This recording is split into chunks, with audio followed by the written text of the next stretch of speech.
Guys, welcome back to my channel. Good morning বন্ধুরা, সবাই কেমন আছো? আশা করি সবাই খুব খুব ভালো আছো। তো আমরাও ভালো আছি। তো সকালবেলা ব্লগটা শুরু করে দিলাম তোমাদের জন্য। দেখতে থাকো আমার এই ব্লগটা, সঙ্গে থাকো, সাথে থাকো। আর যেটা হচ্ছে, এখানে কিন্তু আমি ওই সকালবেলা ছেলের জন্য একটুখানি টিফিন বানিয়ে দিচ্ছি। ছেলে আমার স্কুল যাবে এখন, তো ওই ভাত করে নিয়েছি। তো একসঙ্গে সবজি কেটে দিয়েছি বলতে, ওখানে আমি ওই চালের গুঁড়ো নিয়েছি, 1 চামচের মতো ময়দা নিয়েছি, আর ধনে পাতা, একটুখানি গাজর, ওর মধ্যে একটু ডিম ফেটিয়ে দিয়েছি, একটু বিটও দিয়েছি কয়েক টুকরো, আর একটুখানি গোলমরিচের গুঁড়ো, একটু স্বাদ মতো নুন, চিনি, ব্যাস এইটুকুনি দিয়েই একদম পাতলা পাতলা একদম পরোটা হয়, একদম নরম তুলতুলে। একটু সামান্য পরিমাণে তেল দিয়েছি, তেল না দিলেও হতে হয়, প্যানের মধ্যে তেল না দিলেই সব থেকে উঠে যায়, তো একটুখানি তেল দিয়ে দিলাম আর কি। তো যাই হোক, কিন্তু খুব নরম তুলতুলে একদম পরোটাগুলো হয়েছে, এত সুন্দর হয়েছে। তো ভাবলাম যে ডিমটা দিলাম, ডিমটার সাথে সাথে কিন্তু আমার ছেলে একদম চেটেপুটে খেয়ে নেবে।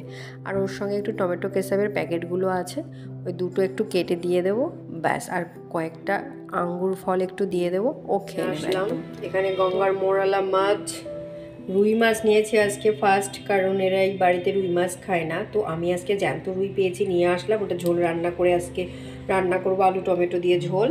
বোয়াল মাছ নিয়েছি, বোয়াল মাছ কিন্তু 500 টাকা করে কেজি, 500 টাকা কেজি। তারপর পাবদা মাছ 400 টাকা করে কেজি, কাতলা মাছও 400 টাকা করে কেজি। আর একটু মাছের তেল নিয়ে এসেছি আজকে, এটাকে বড়া করবো দুপুরবেলা, 200 টাকা করে কেজি। তো 500 নিয়েছি 100 টাকা দিয়ে। এই হচ্ছে আজকে আমাদের মাছের বাজার। তো এটা করা হলো, এখন এগুলোকে ধোবো, ধুয়ে প্যাকেটে করে রাখবো, তারপর রান্না আছে আজকে দুপুরবেলা। তো চলো। জামা কাপড় এতগুলো ধোয়া হয়েছে। আকাশটা কিন্তু মেঘলা, মেঘ মেঘ করেছে, রোদ নেই, কখনো রোদ উঠছে খুব, আবার কখনো বন্ধ হয়ে যাচ্ছে। আর এতগুলো কাপড় চোপড় ধোয়া হয়েছে, সব মেলতে হবে। এই জামা কাপড়গুলো তুলে নিই সব। আলু টমেটো দিয়ে রুই মাছের ঝোল হবে, একদম জ্যান্ত রুই।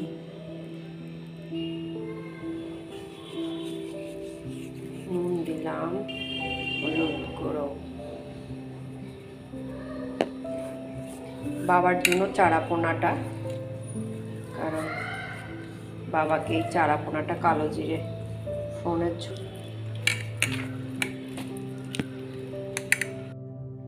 রুই মাছটা অনেক দিন বাদে কিন্তু খেলাম। তো আমার শ্বশুরবাড়িতে রুই মাছটা খায় না বলতে, একদম আমি বিয়ে হয়ে যবে থেকে এসেছি কোনোদিনও দেখিনি ওদের বাড়িতে রুই মাছ খাওয়া।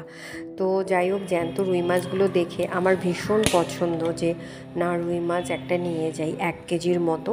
তো বেশি বড় নেব না, ওই দুপুরবেলার জন্য রান্না করব, সবাই চেটেপুটে খেয়ে নেব। আর যারা খাবে খাবে, যারা খাবে না খাবে না। তো বিশেষ করে আমার দেওর আর আমার বর খাবে বলে মনে হয় না। তো বাবার জন্যই চারাপোনা মাছটাকে ভালো করে ভেজে নিলাম। তো বাবাকে চারাপোনার ঝোল করে দেবো কালো জিরে ফোড়ন দিয়ে, আর আমাদের জন্য রুই ওই টমেটো আর আলু দিয়ে একটু পাতলা ঝোল করব। একদম জ্যান্ত রুই মাছটা ছিল, তো ওটা আমি নিয়ে এসেছি। প্রায় এক থেকে এসেছে, সাদা জামা প্যান্ট, কি অবস্থা! অনুভবই করেছে সব। কে করেছে এগুলো? প্ল্যান করেছে। দেখ দাদা কি সেরেছে। যখন আমি নয়নের কাকুকে আমাকে সামনে বসিয়েছিল, সামনে বসলাম আর চোখটা বন্ধ করতে বললো, আর ছুঁড়লো, আমার মুখে পুরো লেগে গেল।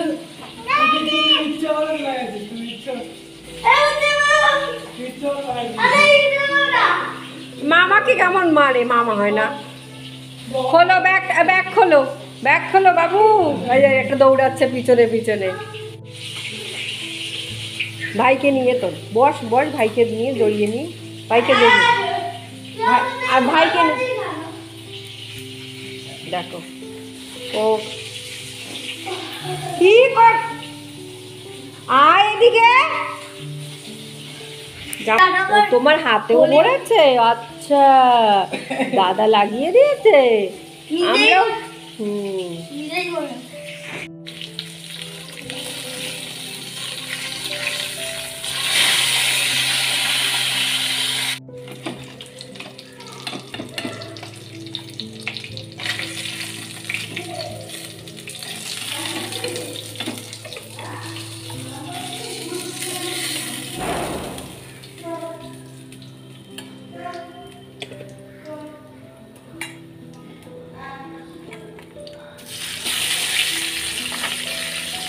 মাথাগুলোও ভাজবো। আর বাবার জন্য এখানে পটল পোস্ত করে দেব, কারণ বাবা তো কম তেল পরিমাণে একদম খাওয়া দাওয়া চলছে এখন। তো পটল কেটে নিয়েছি, তার মাঝখানে দুটো টুকরো করে নিয়েছি, একটু কালো জিরে ফোড়ন দিয়ে হলুদ গুঁড়ো নুন দিয়ে দিলাম। আর বাবার জন্য এটা পটল পোস্ত চারাপোনার ঝোল করব। দুপুরবেলার এই রান্না দান্না, সকালবেলা তো খাওয়া দাওয়া হলোই। তো খাওয়া দাওয়া হওয়ার পরে একটুখানি হচ্ছে দুপুরবেলা তাড়াতাড়ি রান্নাটা করে নিই। রান্নাটা করে নিয়ে একদম ঘর পরিষ্কার করে স্নান টান করে নেব। আর ছেলেও আসার সময় হয়ে গেছে ওই প্রায়। তো এই জন্য ঝটপট করে তাড়াহুড়া করে রান্নাগুলো করে নিচ্ছি। আর আমার ছেলেটা আসলে প্রচণ্ড একদম দুরন্ত, কি বলবো, আর এত জ্বালায় ছেলেটা আমার। তো এখানে আলুগুলো কেটে নিয়েছি, দুটো আলু নিয়েছি প্রায়। তো আমার পটল পোস্ত হয়ে গেছে। বাবারটা আমি দুটো কড়াই বসিয়ে দিয়েছি, কিন্তু যে যত তাড়াতাড়ি হয়ে যায়। 3টে বার্নার, তার মধ্যে 2টো ইউজ করছি আর একটা পড়ে আছে। তো পটল পোস্ত একদম রেডি। তো আমার আলু ভাজাগুলো প্রায় কিন্তু হয়ে গেল। টমেটো দিয়ে আলুর ঝোল মাছের কতদিন থেকে যে খাইনি, তো ভাবছি আজকে খাবো। তো মাথাটাও নিয়েছি, কারণ হাফটা আমার যা আর আমি। তো এখানে এলাচ ওই 3-4টের মতো ফোড়ন দিয়ে দিয়েছি। আর ওর মধ্যে একটুখানি পেঁয়াজ দিয়ে দেবো, ব্যাস। আর অন্য কিছু দিয়ে দেবো না। আর এখানে আমি পটল মুগ ডাল দিয়ে রান্না করব। তো পটলটাকে নুন হলুদ দিয়ে ভালো করে মেখে নেব। তো মুগ ডালটাকেও ভালো করে ভেজে নিয়েছি। আর এখানে আমি ওই স্বাদ মতো নুন দিয়ে দিলাম, হলুদ গুঁড়ো দিয়ে দিলাম, তারপরে জিরে গুঁড়ো দেবো, আর একটুখানি ধনে গুঁড়ো, লঙ্কা গুঁড়ো, এই দিয়ে ভালো করে এখন কষিয়ে এটাকে একদম ঝোল করব না, পাতলা করব খুব, না একদম গামাখা করব। আর দুপুরবেলা এটা সবাই একদম খেয়ে নেবো যারা, কারণ আমার মাস্তাতো ভাইটাও আছে, ও এখনও যায়নি, আছে। তো এটা একদম রান্নাগুলো করি দুপুরবেলার জন্য, ওই আর কি। তো এখানে আলুগুলো দিয়ে দিলাম, আলুগুলো দিয়েও কষিয়ে নেব, তাহলে আলুটার মধ্যেও একটু ঝোল ঢুকে যাবে। আর লাস্টে টমেটোটা দেবো। আর টমেটোটা যদি এখন দিই কষানোর সময়, টমেটোটা গলে যাবে, আস্ত থাকবে না। তো পটলগুলোও এপাশে বসিয়ে দিয়েছি, পটলও ভাজছি। তো টমেটো ওর মধ্যে দিয়ে দিলাম। তো আমি পটলের তরকারি তো আগে খেতে পছন্দ করতাম না, কিন্তু পটলেরও কিন্তু অনেক কিছু রান্না করা যায়। পটল পোস্ত হয়, তো অনেকে জানো তোমরা রান্নার ব্যাপারটা।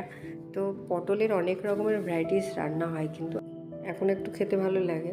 তো যাই হোক, যেটা হচ্ছে, তো দুপুর তো হয়ে গেল বলতে ছেলেও চলে আসলো। এখন রান্না এখন কমপ্লিট হয়নি, এই ছেলের তাড়নায় যে কখন কি কোন দিকে যে দৌড়াবো তার বুদ্ধি নেই। তো পটলগুলো ভাজা হয়ে গেল, কমপ্লিট হয়েছে পটল ভাজা। তারপর এদিকে মাছের ঝোল প্রায় উঠে গেছে। এখন মাছগুলো দিয়ে দিই পুকুরে মাছ ছেড়ে দিলাম আর কি, জ্যান্ত মাছ। তো মাছের ঝোল এই তো প্রায় এখন একটু গরম মশলা দিয়ে নামিয়ে দেবো, আর কিছু দেবো না, ঘিটি কিছু দেবো না, তো গরম মশলাই দিয়ে দেবো। মুগ ডালটাকে ধুয়ে রেখেছিলাম, ঝরঝরা হয়েছে। মুগ ডালটাকে আমি ভিজিয়ে রেখেছিলাম, ধুয়ে নিয়েছি, ভালো করে ভাজবো। তুমি বলে কোথায় নিয়ে যাবে?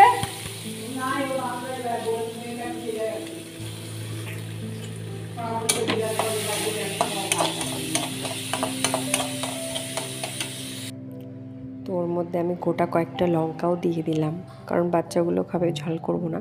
তো একটু গরম মশলার গুঁড়ো এবার দিয়ে নামিয়ে নিলাম মাছের ঝোলটা। মাছের ঝোলটা আমার একদম কমপ্লিট হয়ে গেল। তো এবার আমি পটলের তরকারিটা করব, যেটা মুগ ডাল দিয়ে হয়। তো সেই তরকারিটা করব। তো চলো এবার পটলের তরকারিটা ঝটপট করে নিই।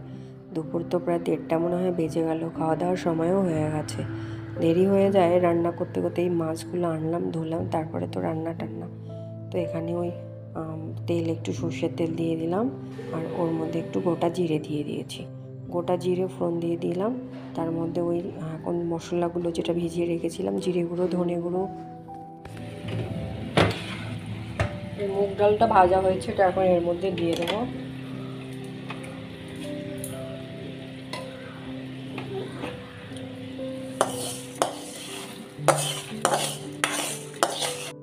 জিরে গুঁড়ো, ধনে গুঁড়ো, লঙ্কা গুঁড়ো, হলুদ গুঁড়ো, নুন, মিষ্টি আর লঙ্কা, তেজপাতা সব কিছু ওটাও দিয়ে দিলাম। তারপরে মুগ ডালটা দিয়ে ভালো করে এখন কষিয়ে নেব।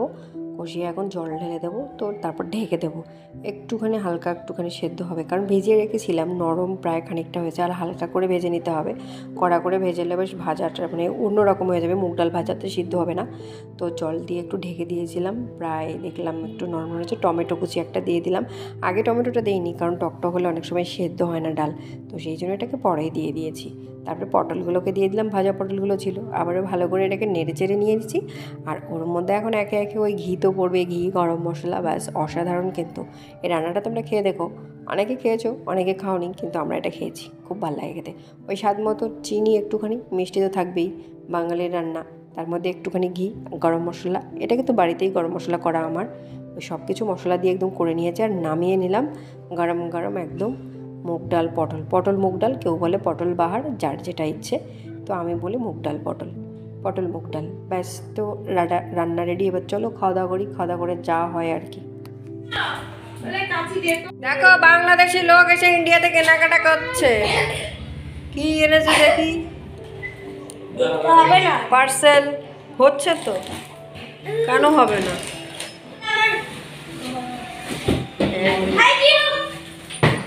ও বাবা নষ্ট করিস না প্যাকেটটা, প্যাকেটটা নষ্ট করে দেখুক আগে মামা, ওটা দেখে নি, বুঝছিস? হয় হ্যাঁ অবশ্যই, কালারটা খুব সুন্দর হয়েছে, কিন্তু একটু মেনটেন করবে। কি বলেছে যে একটা তুমি খাবার বানিয়ে নেবে কাপড় দিয়ে, তাহলে এই যে তুমি ছেড়ে ফেলে দিতে হবে না, বসা খেয়ে নষ্ট হয়ে যাবে, স্ক্র্যাচ হয়ে যাবে, আর কিচ্ছু না। একটা কাপড়ে খাবার করে নেবে, আর বাড়িতে দেখো দাঁড়া না, লক রেখো না, কোন সময় ভুলে যাবে লক দেবে। আজকে আমার শাশুড়ি মা আটকে গেল না, পরে লোক দিয়ে লক তোলানো হবে, এইগুলোই ভালো। বাবা দাও, এই যত তোমার ব্যাগে জামা কাপড়গুলো ভাঁজ ভাঁজ করে রেখে দে, ভাঁজ ভাঁজ করে রেখে দাও, ব্যাগটাকে নয় ভাঁজ করে এটার মধ্যে উপর দিয়ে ঢেকে রাখবে, মানে প্যাকিং হয়ে গেল। আমার ভাই এসেছে, ও এসে কেনাকাটা করছে কলকাতায় এসে, ওর ব্যাগ যেটা এনেছিল সেটা চিড়ে গেছে, ট্রলি ব্যাগ অর্ডার করেছে। হ্যাঁ, হয় বৌদি বাইরে আলমারির উপরটা তুলে রাখবে, আর ঠাকুর ঘরে দিয়ে ঠাকুরের লক করে রাখবে, না হলে ট্রলি শেষ, গাড়ি চালতে চালতে শেষ। গাড়ি পেয়েছে একদম নষ্ট করে দেবে, কথা শোনে না তো। আমার ট্রলি ব্যাগটা তো শেষ করে দিয়েছে, গাড়ি গাড়ি।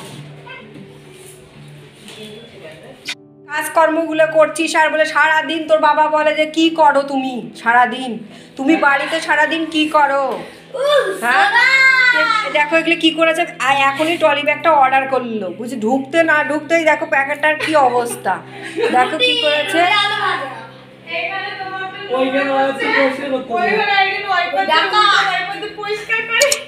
হ্যাঁ এটা বাথরুমটা দেখো কি অবস্থা করেছে, এগুলো আমি পরিষ্কার করব কখন, কখন পরিষ্কার করবো? কার বাড়িতে এরকম আছে? লোকের বাড়িতেও বাচ্চা আছে, লোকের বাড়িতেও বাচ্চা কাচ্চা আছে। এটা 1 ঘন্টাও হয়নি এসছে যে, এই অবতারকে নিয়ে বাস করছি আমি।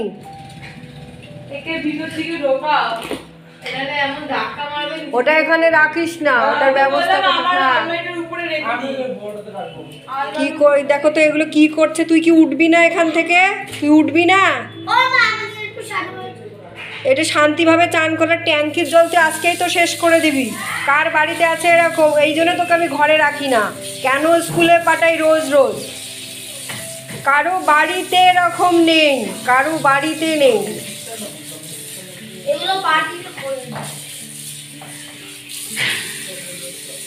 আমি কিন্তু ঘর মুছে নেবো এবার তোর কাছ থেকে, পুরো বাথরুম পরিষ্কার করে নেবো। এই লাঠিটা নিয়ে আয় তো শাওন, লাঠিটা নিয়ে আয় তো। কল বন্ধ কর, বাথরুমে সব ভরাও, ওগুলো ওগুলো বালতিতে সব ভরাও। এই অবতারকে নিয়ে আমাকে থাকতে হয়, শনিবার আর রবিবারটা কি যে দিন যায় আমার। হ্যাঁ 2 দিন ছুটি থাকে স্কুল, এই 2 দিন আমার এই অবতারই সামলাতে হয়, নাহলে এতক্ষণ স্কুলে চলে যেত, টাইম মতো আসতো, চান করতো, খেতো, ঘুমাতো, বিকালবেলা হলে পড়তে চলে যেত। যেটুকুনি থাকে করেই, অবতারিগিরি করে, কিন্তু এই শনিবার রবিবার আমার সামলানো খুব মুশকিল হয়ে যায়, সব সময় চোখে রাখতে হয়। একটা না একটা এরকম অঘটন ঘটাবে। দেখ একটুখানি চোখের আড়াল হলো, এই যে প্যাকেট, গোটা প্যাকেটটাকে ঢুকিয়ে ভিজিয়ে তছনছ করে দিল সব। ঠান্ডা লেগে যাবে। কার কার বাড়ি এই অবতারকে নিয়ে আমাকে থাকতে হয়। শনিবার আর রবিবারটা কি যে দিন যায় আমার।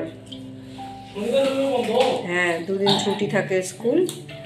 এই দুদিন আমার এই অবতারই সামলাতে হয়, নাহলে এতক্ষণ স্কুলে চলে যেত, টাইম মতো আসতো, চান করতো, খেতো, ঘুমাতো, বিকালবেলা হলে পড়তে চলে যেত। যেটুকুনি থাকে সেটা তো করেই, অবতারিগিরি করে, কিন্তু এই শনিবার রবিবার আমার সামলানো খুব মুশকিল হয়ে যায়।